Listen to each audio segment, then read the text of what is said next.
Friends, இந்த வீடியோவில் Tamil previous year questions வந்து பார்க்க போகிறோம். 25 கொஸ்டின் பார்ப்போம். பாண்டவர்களிடம் தூது சென்றவர் யார் அப்படின்னா விதுரன். பாண்டவர்களிடம் தூது சென்றவர் விதுரன். நற்றிணை பாடல்களை தொகுப்பித்தவர் யார் அப்படின்னா பன்னாடு தந்த மாறன் வழுதி. தொகுத்தவர் பெயர் அறியப்படவில்லை. தொகுப்பித்தவர் பன்னாடு தந்த மாறன் வழுதி. 8 தொகை நூல்களுள் ஒன்று தான் நற்றிணை. முதலாவதாக வைத்து எண்ணப்படும் நூல் எது அப்படின்னாலும் நற்றிணை. நம்ம கேள்வி, நற்றிணையை தொகுப்பித்தவர் யார் அப்படின்னா பன்னாடு தந்த மாறன் வழுதி. இதன் அடிவரையறை கேட்டிருக்காங்க. 9 to 12 தான் இதன் அடிவரையறை. நெடுநீர்வாய் கடிதினில் மட அண்ண கதியது செல நின்றார். இந்த அடிகள் இடம்பெறும் நூல் எது அப்படின்னா கம்ப ராமாயணம். நெடுநீர்வாய் கடிதினில் மட அண்ண கதியது செல நின்றார். இந்த அடிகள் இடம்பெறும் நூல் கம்ப ராமாயணம். கம்ப ராமாயணம்னா அதன் ஆசிரியர் கம்பர். அவரின் காலம் 12ஆம் நூற்றாண்டு. அவரை ஆதரித்த வள்ளல் யார் அப்படின்னா சடையப்ப வள்ளல். ஏர் எழுபது, சிலை எழுபது, திருக்கை வழக்கம், சடகோபரந்தாதி இதெல்லாம் அவர் எழுதிய நூல்கள். அவர் என்னென்னா சோழ அரசவையில் தான் அவர் இருப்பார். கேட்டிருக்காங்க. இளங்கோவடிகள் அப்படின்னா சேர மரபினர். கம்பர் சோழ அரச மரபில் தான் இருப்பார். அதையும் நோட் பண்ணிக்கோங்க. நமக்கு என்ன கேள்வி? டேஸ் நெடுநீர்வாய் கடிதினில் மட அண்ண கதியது செல நின்றார். இந்த அடிகள் இடம்பெறும் நூல் கம்ப ராமாயணம். புலனழுக்கற்ற அந்த நாளன் என பாராட்டப்படுபவர் யார் அப்படின்னா கபிலர் அப்படின்னு. புலனழுக்கற்ற அந்த நாளன் கபிலன் என அப்படின்னு தான் பாராட்டுவாங்க. புலனழுக்கற்ற அந்த நாளன் என பாராட்டப்படுபவர் யார் அப்படின்னா கபிலர். பொருந்தாத சொல்லை நூலை எடுத்து எழுதுக அப்படிங்க. நான்மணிக்கடிகை, நாலடியார், புறநானூறு, இனியவை 40. இதில் புறநானூறு மட்டும்தான் 8 தொகை நூல்களுள் ஒன்று. மற்றது எல்லாமே 15 கீழ்கணக்கு நூல்கள். 15 கீழ்கணக்கு மேற்கணக்கு நல்லா பார்த்துங்க. 15 மேற்கணக்கு அப்படின்னா 8 தொகையும் 10 பாட்டும் தான் 15 மேற்கணக்கு நூல்கள். நான்மணிக்கடிகை, நாலடியார், திருக்குறள், இனியவை 40 இது எல்லாமே 15 கீழ்கணக்கு நூல்கள். ஸோ இதில் பொருந்தாதது என்ன? புறநானூறு. அறிவுடையார் நட்பு எதனை போன்றது அப்படிங்கிறாங்க. வளர்பிறையை போன்றதான் அறிவுடையாரின் நட்பு. பட்டியல் 1, 2 பொறுத்த சொல்லியிருக்காங்க. ஒழுக்கத்தின் எய்துவர் மேன்மை, இழுக்கத்தின் எய்துவர் எய்தா பழி. பொறாமை உடையவரிடம் செல்வம் நிலைக்காது, ஒழுக்கம் இல்லாதவரிடம் உயர்வு இருக்காது. ஒழுக்கத்தின் எய்துவர் மேன்மை, இழுக்கத்தின் எய்துவர் எய்தா பழி. பொறாமை உடையவரிடம் செல்வம் நிலைக்காது, ஒழுக்கம் இல்லாதவரிடம் உயர்வு இருக்காது. வாய்மை எனப்படுவது அப்படின்னா தீங்கு தராத சொற்களை பேசுதல். அதுதான் வாய்மை அப்படிங்கிறாங்க. வாய்மை அப்படின்னா தீங்கு தராத சொற்களை பேசுதல். கம்ப ராமாயணத்தின் மணிமுடியாக விளங்கும் காண்டம் எது அப்படின்னா சுந்தர காண்டம் அப்படின்னு சொல்கிறாங்க. மொத்தமே 6 காண்டங்கள் இருக்கும். பாலகாண்டம், அயோத்திய காண்டம், ஆரண்ய காண்டம், கிட்கிந்த காண்டம், சுந்தர காண்டம், யுத்த காண்டம். அதில் 5வது காண்டம் என்னன்னு கேட்டாலும் சுந்தர காண்டம் தான். கம்ப ராமாயணத்துக்கு மணிமுடியாக விளங்கும் காண்டம் அப்படின்னு கேட்டாலும் சுந்தர காண்டம் தான். இதில் அனுமனை தான் சொல்லின் செல்வன் அப்படின்னு குறிப்பிடுவாங்க. நூறாசிரியம் எனும் கவிதை நூலின் ஆசிரியர் யார் அப்படின்னா கவிஞர் பெருஞ்சித்திரனார். கவிஞர் பெருஞ்சித்திரனோட இயற்பெயர் என்ன? துரை மாணிக்கம். தென்மொழி, தமிழ்ச்சிட்டு, தென்மொழி, தமிழ்ச்சிட்டு, தமிழ் நீளம் இதெல்லாம் இவர் நடத்திய இதழ்கள். நூறாசிரியம், கணிச்சாறு, பாவிய கொத்து, பள்ளி பறவைகள் இதெல்லாம் அவருடைய நூல்கள். நூறாசிரியம் என்னும் கவிதை நூலின் ஆசிரியர் யார் அப்படின்னா கவிஞர் பெருஞ்சித்திரனார். மடங்கள் என்னும் சொல்லின் பொருள் என்ன அப்படின்னா மடங்கள் அப்படின்னா சிங்கம். மடங்கள்னா சிங்கம், உழுவைனா புலி, எண்கு கரடி.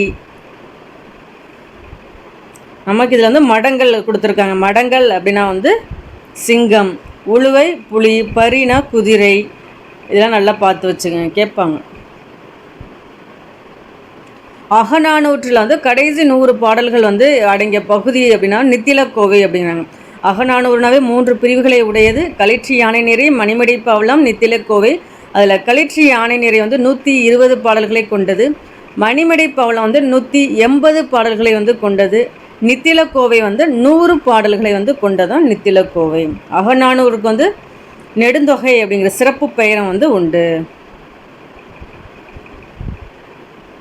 குறுந்தொகை என்னும் நூலை தொகுத்தவர் யார் அப்படின்னா வந்து பூரிக்கோ. குறுந்தொகை நூலை தொகுத்தவர் வந்து பூரிக்கோ. இதன் அடிவரையறை வந்து என்னன்னா 4 to 8 தான் வந்து இதன் அடிவரையறை. இதை தொகுத்தவர் யார் அப்படின்னா பூரிக்கோ. 8 தொகை நூல்களில் ஒன்று தான் குறுந்தொகை. உரையாசிரியர் பலரால் வந்து மேற்கோள் காட்டப்பட்ட நூல் எதுன்னு கேட்டிருக்காங்க, குறுந்தொகை. மொத்தம் குறுந்தொகையில் வந்து 401 பாடல்களை கொண்டது. உத்தரவேதம் என்று அழைக்கப்படும் நூல் வந்து எது அப்படின்னா வந்து திருக்குறள். உத்தரவேதம் என அழைக்கப்படும் நூல் வந்து எது அப்படின்னா வந்து திருக்குறள். திருக்குறள் வந்து 14 கீழ்கணக்கு நூல்களில் ஒன்று தான் வந்து திருக்குறள். இதே உத்தரவேதம் அப்படின்னா திருக்குறள், வேளாண் வேதம் அப்படின்னா வந்து நாலடியார் வரும். இதே 4000 திவ்ய பிரபந்தத்தை என்ன சொல்லுவாங்கன்னா திராவிட வேதம் அப்படின்னு குறிப்பிடுவாங்க. அப்படி இல்லைன்னா தமிழ் வேதம் எப்படி குறிப்பிட்றதா 4000 திவ்ய பிரபந்தம் ரொம்ப முக்கியம் பார்த்துங்க. தமிழ் வேதம் அப்படின்னு குறிப்பிடலாம், அப்படி இல்லைன்னா திராவிட வேதம் அப்படின்னு குறிப்பிட்டாலும் 4000 திவ்ய பிரபந்தம் தான். ஸோ உத்தரவேதம் திருக்குறள், வேளாண் வேதம் நாலடியார், திராவிட வேதம் அல்லது தமிழ் வேதம் அப்படின்னா வந்து 4000 திவ்ய பிரபந்தம். இதே தமிழர் வேதம் அப்படின்னா வந்து திருமந்திரம் வந்து வரும். பொருந்தாத சொல்லை தெரிவு செய்க அப்படின்னா ஏலாதி, ஆசாரக்கோவை, திரிகடுகம், சிறுபஞ்ச மூலம் இது எல்லாமே வந்து 14 கீழ்கணக்கு நூல்கள் தான். அப்படி இருந்தும் அந்த ACDயில் உள்ள 3 நூல்களுக்கும் ஒரு ஒற்றுமை வந்து என்ன மருந்து சம்பந்தமான நூல்கள் வந்து வரும். ஏலாதி, திரிகடுகம், சிறுபஞ்சமூலம். ஏலாதியில் வந்து 6 வகையான மருந்து பொருட்கள் வந்து வரும். திரிகடுகத்தில் வந்து 3 சம்பந்தமான மருந்து வரும்.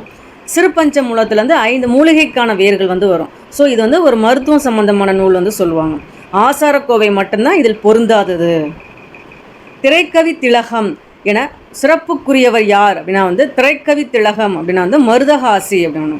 இதே உடுமலை நாராயண கவி அப்படின்னா வந்து பகுத்தறிவு கவிராயர். அதெல்லாம் நல்லா நோட் பண்ணிக்கணும். திரைக்கவி திலகம் அப்படின்னா வந்து மருதகாசி, உடுமலை நாராயண கவி அப்படின்னா பகுத்தறிவு கவிராயர், பட்டுக்கோட்டை கல்யாண சுந்தரம் அப்படின்னா மக்கள் கவிஞர். சதகம் என்பது வந்து எத்தனை பாடல்களை கொண்டது அப்படிங்கிறாங்க, 100 பாடல்களை கொண்டது. இதே பதிகம் அப்படின்னா வந்து 10 பாடல்களை கொண்டதான் பதிகம். சதகம் அப்படின்னா வந்து 100 பாடல்களை கொண்ட நூலை குறிப்பது வந்து சதகம். வசன நடை கைவந்த வள்ளலார் என ஆறுமுக நாவலரை பாராட்டியவர் யார் அப்படின்னு கேட்டிருக்காங்க, பரிதிமாற் கலைஞர். இதில் என்ன கேள்வி அப்படின்னா வந்து அப்படி பாராட்டினதே ஆறுமுக நாவலர் தான். ஸோ வசனடை கைவந்த வள்ளலார் அப்படின்னா ஆறுமுக நாவலர். புதுநெறி கண்ட புலவர் அப்படின்னா வந்து ராமலிங்க அடிகள். புதுநெறி கண்ட புலவர் அப்படின்னா ராமலிங்க அடிகள். தைரியநாதர் அப்படின்னா வந்து வீரமாமுனிவர். காந்திய கவிஞர் அப்படின்னா வந்து நாமக்கல் கவிஞர். ஸோ வசனநடை கைவந்த வள்ளலார் அப்படின்னா வந்து ஆறுமுக நாவலர். புதுநெறி கண்ட புலவர் அப்படின்னா வள்ளலார்.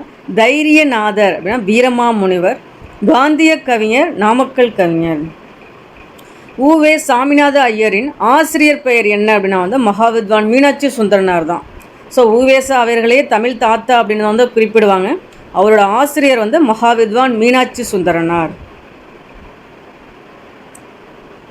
சிறுமலை பூம்பாறை அப்படின்னா வந்து மலையும் மலை சார்ந்த இடங்களை தான் வந்து குறிப்பிடுவாங்க. ஸோ வந்து என்ன குறிஞ்சி தான் வந்து என்ன சிறுமலைக்கானது, சிறுமலை பூம்பாறை.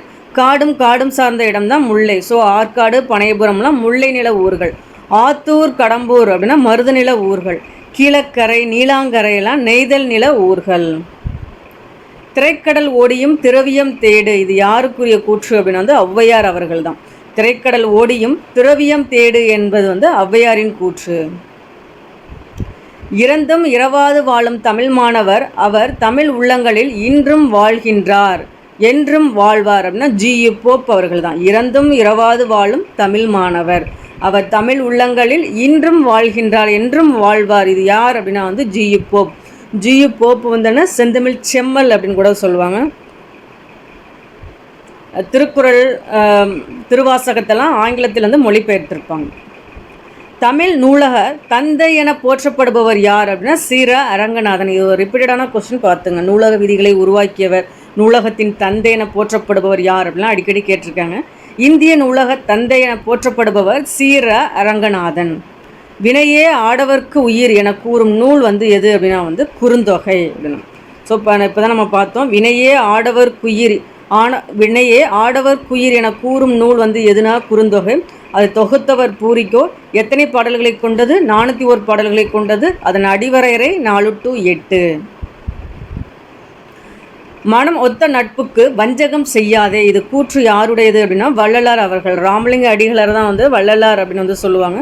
மனமொத்த நட்புக்கு வஞ்சகம் செய்யாதே, இந்த கூற்றுக்கு உரியவர் வந்து வள்ளலார் அவர் தான் வந்து புதுநெறி கண்ட புலவர். ஓகே ஃப்ரெண்ட்ஸ், இதில் வந்து ஒரு 25 கொஸ்டின்ஸ் வந்து பார்த்துருக்கோம். பிடிச்சிருந்தா வந்து லைக் பண்ணுங்கள், உங்கள் ஃப்ரெண்ட்ஸுங்களுக்கும் வந்து ஷேர் பண்ணுங்கள். சேனலை சப்ஸ்கிரைப் பண்ணலாம், சப்ஸ்கிரைப் பண்ணுங்கள். தேங்க்யூ.